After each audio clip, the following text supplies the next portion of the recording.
اور امتحان میں وہی کامیاب ہوگا کہ جو کچھ اللہ نے دیا ہے اس پر شکر کرے، اور اگر اللہ تعالیٰ کچھ لے لے تو صبر کرے۔ جس زندگی کے اندر صبر و شکر آ گیا، یہ دو چیزیں، صبر شکر، صبر میں ایسا صبر کہ انسان شکوے شکایت نہ کرے، گناہ کی طرف نہ جائے، شکر کہ نیک اعمال کرتا رہے، الا الذین صبروا وعملوا الصالحات۔ صبر کے مقابلے میں اللہ تبارک و تعالیٰ نے شکر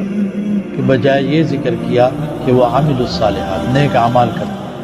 تو اصل شکر یہ ہے کہ ہم نیک اعمال کرتے جائیں، اس میں بڑھتے جائیں، آگے بڑھتے جائیں، نیک اعمال کو بڑھاتے جائیں۔ اور یہ بات یاد رکھیں، یہ صرف قرآن کا مسئلہ نہیں ہے، یہ صرف دینی مسئلہ نہیں ہے، ماہرین نفسیات بھی کہتے ہیں، اس پر کتابیں بھی لکھی گئی ہے کہ جس شخص کے دل کے اندر یہ بات بیٹھ جائے کہ مجھے مرنا ہے، ایک دن مرنا ہے مجھے، تو اس کی زندگی لائن پر آ جاتی ہے، وہ اس زندگی کو بہتر سے بہتر کرنے کی کوشش میں لگ جاتا ہے کہ میں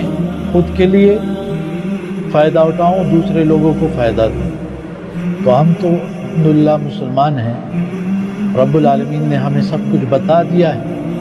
سارے حالات